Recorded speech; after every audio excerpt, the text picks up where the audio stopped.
up, everybody? It's your boy OK. Everything is out. Due to the intro, holla. I know I'm like extra early because the pay per view is not till what, the 26th of September. So I know I'm extra early. Things can happen. People could get COVID. People get sick. This fight night might not happen. I'll be tight. Blah blah blah blah blah blah blah blah blah blah blah blah blah. But for all positive purposes, and if everything goes correct, we'll speak in that way, on those terminologies, in that lane, in that setting, as if nothing can go wrong, okay? I'm speaking about UFC 253. Let's get it. 252 was alright. You know what I mean? I think it was Amanda Nunes, Max Holloway. It was alright. It was alright. It was alright. You know, the past couple fight nights have been dope. Shout out to UFC. I always give it up to y'all. But 253 particularly is going to be a really, really dope one. I think we got Masvidal and fucking Diaz coming in January, part 2.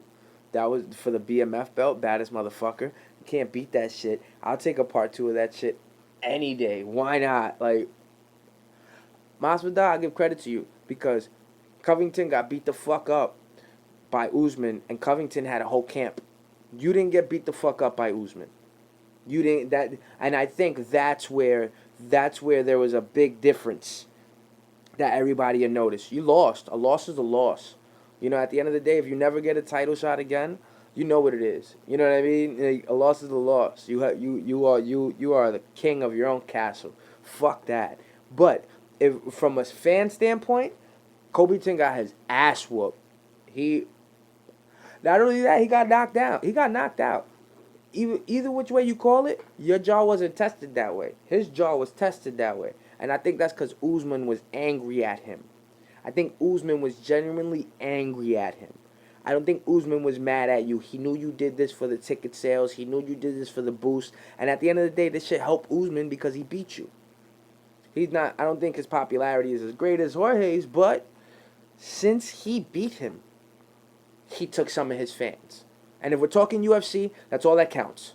You know, if we're talking popularity, if we're talking anything in the world, when it comes to being famous and being a celebrity, the reason that celebrities link up with celebrities and popular people do shit with popular people and producers do things with famous producers and famous rappers do famous rappers is because they want to take each other's fan base to grow their own fan base. That's how it works. And if you already come established with a fan base and I beat you, I take some of your fan base. It's just common sense. They stay with you, but they also look at what I'm doing when I come up. Boom. So, UFC 253. This is going to be dope. I'm having difficulty. My decisions keep changing time in and time out. Like, the main event is going to be, what was it? Israel Adesanya versus Paulo Costa. Now, I went into a deep dive today. And somebody, I'll tag him because I don't remember his YouTube name, and I promised him in the comments that I was gonna tag him when I post this. So I'm gonna put his YouTube link in the description because he put this up and I found it through him. So he took the last 3 fights of these 2 fighters and he made a video for them. He took the last 3 fights of Israel Adesanya, last 3 fights of Paulo Costa, and made a video out of them. Both of these fighters in the UFC with UFC records because Adesanya had lost in other leagues. But UFC records, he's 19-0, the champion, the last style bender, monster. And Paulo Costa is like Superman reincarnated. Like if Superman was a real person. Like if Superman was Spanish. Like, if Superman had sex with a Spanish woman, they had Paulo Costa. This dude is fucking, yo. All right, let's go into the fights. So, the last 3 fights for each of them. Let's do the champion first. Israel Adesanya.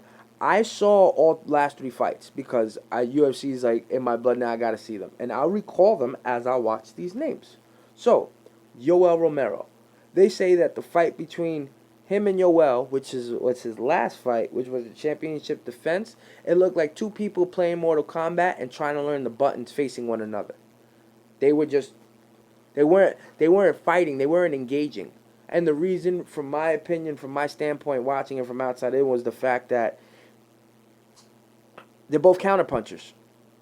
They both wait till they know you're absolutely in their grasp, and then they unload. Israel picks his shots, and he picked apart his leg a lot. But he did that for the points and the score. Israel's not coming in for the, you know what I mean? Like, Adesanya's not coming in for that threatening kill. He want to catch you slipping. And Romero is the same way. So that fight was not entertaining, in my opinion. Second fight, Robert Whittaker. This is when he won the championship belt. He beat the champion. He knocked out the champion. If I just tell you he knocked out the champion, you don't need to know nothing else. He knocked out the champion.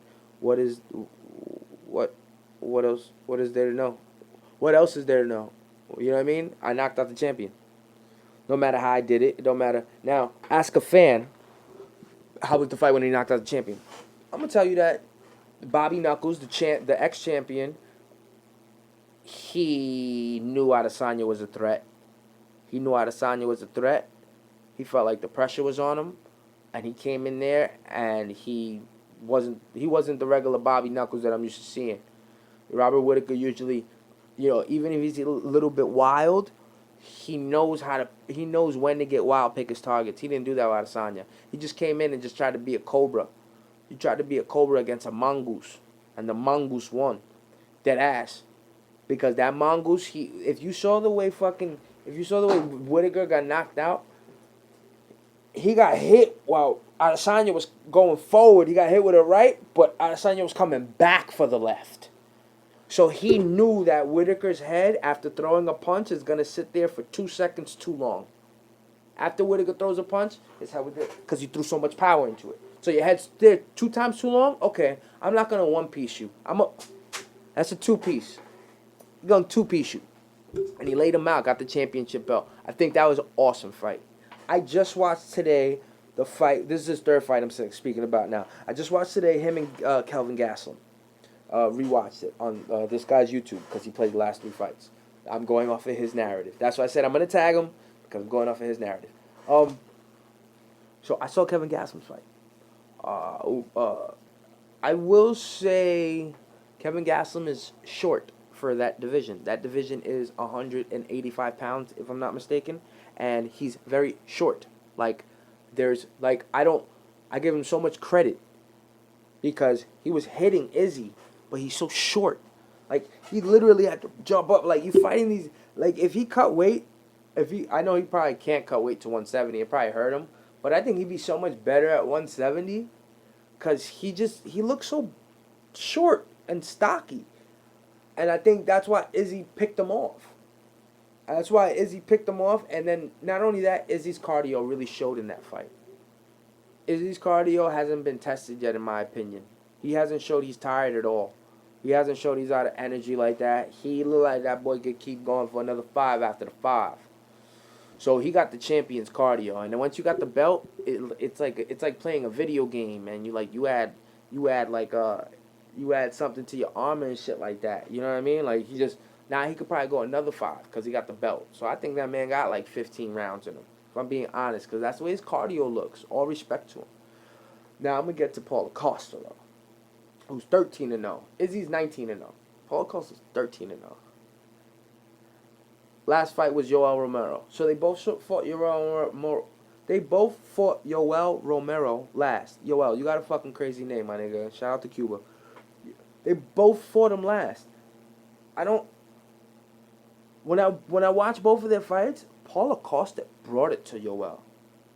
Leg kick, body shots, face shots, scrambles. He got up quick from the ground. When Yoel took him down, he got up quick from the ground. First, second round, I would say Acosta. Third round, I would say you judges are nasty. You judges are really nasty. Third round should have been given to Romero. Second round, a little controversy, fine. You know what I mean? You want to give it to Acosta, fine. But third, they all scored it like 29-30 or 29-28, some shit like that. At unanimous, Paulo Costa. Paulo Costa got murked the third round. His face wasn't even hurt like that in the second. Come the third round, his face was absolutely hurt. So you can tell the difference. And Romero was putting work that third round. I feel bad that he lost that fight. I hate that it goes to like decisions sometimes, but this how the game goes. If you don't win dominantly, then you leave it to the scorecards, and that can happen to you. Even when even cheating happens, right? So that can always happen to you. But I will say that fight was more entertaining than Izzy and Romero. Acosta just brought it to Romero, and Romero fought back, and it was an awesome fight, tit for tat. I just saw Paulo Costa on Uriah Hall. Uriah Hall, and if Izzy does this, if Izzy was looking at the tape, Izzy, I'm gonna tag you in this shit, B. I'm gonna tag you like I know you, like I could coach you. Yo, if you watch that Uriah Hall fight, Uriah Hall does something in like the third round, I think, or second round, where he circles around Paulo Costa with a jab about 8 times. Jab, circle, jab, circle, jab, circle, jab, circle. And Costa just boom, boom, boom, boom. Yo, if anybody does that, the best in MMA probably is going to be the last style bender. The last style bender would be the one to pick you off with his hands, moving them in motion, picking you off with the jab. It'll be the last style bender doing that. If he can do that to the Superman Paulo Costa, it's going to be a problem because I saw the way Uriah Hall did it. Uriah Hall ain't style bender, but Uriah Hall looks like he got more body and got dropped though. Paulo Costa, he ate that man's body up. He ate that man's body up and then dropped him. You know what I mean? He won that fight, what, by knockout? Yeah, I think he won by knockout. And then I saw the Johnny Hendricks fight. Same thing. He won by knockout, I think. Johnny Hendricks.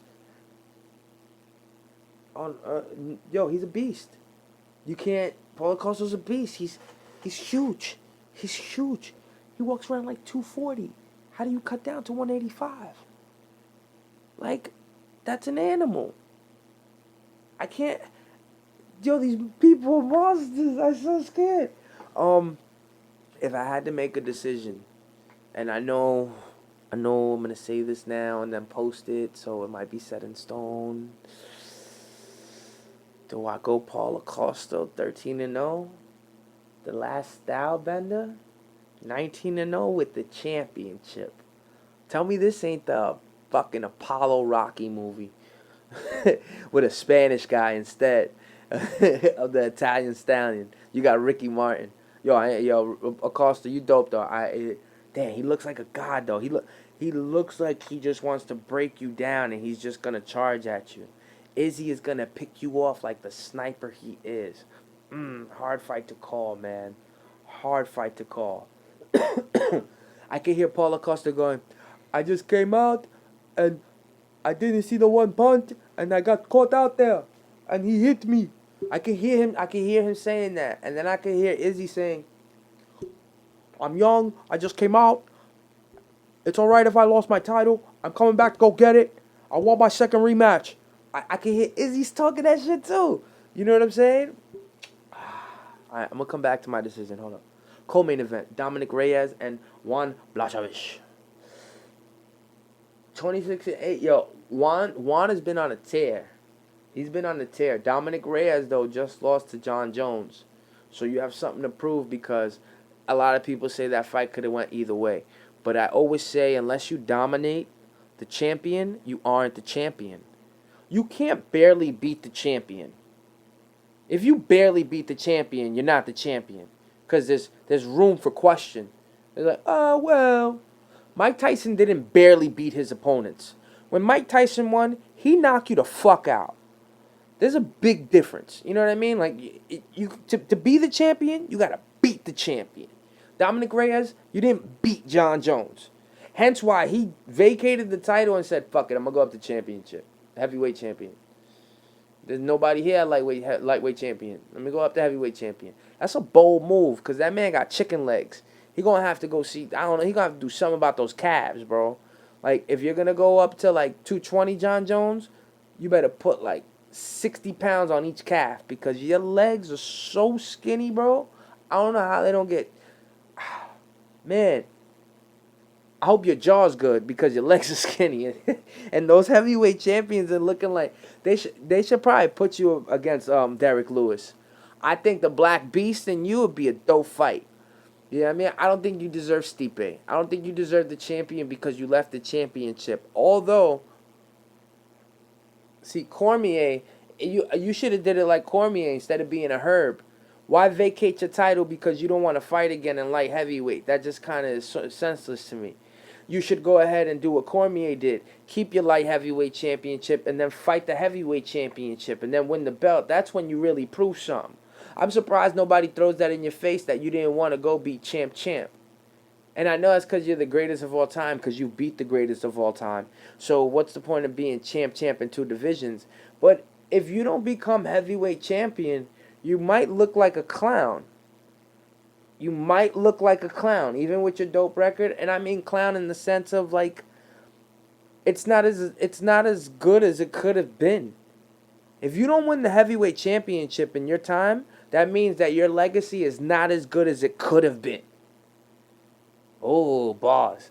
Yo, I gotta come back to this decision, right? Alright, I'm gonna go Paulo Costa. I'm gonna go Paulo Costa. I said it here. I don't know when I'm posting this, but I'm gonna go Paulo Costa, UFC 253, and then I'm gonna go Dominic Reyes. I think Dominic Reyes is young. I think that the light heavyweight championship should be his. I think it should be his. I think that it should be his, and he knows it should be his.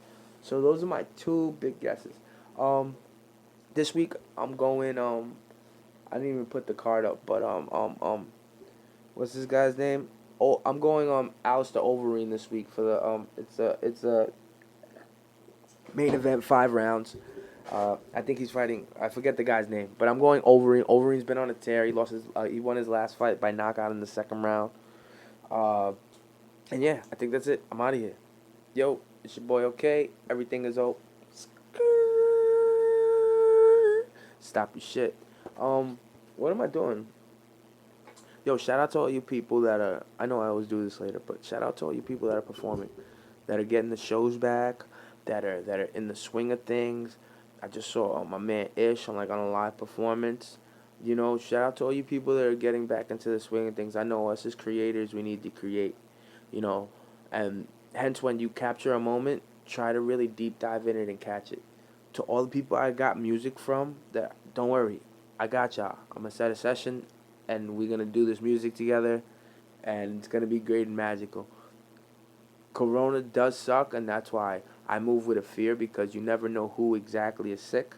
So everybody pay attention, because it can happen, but on the other side of it, we got here by taking chances. So I think the best magic can come is when we take these chances together. Yo, with that, I'm out of here, y'all.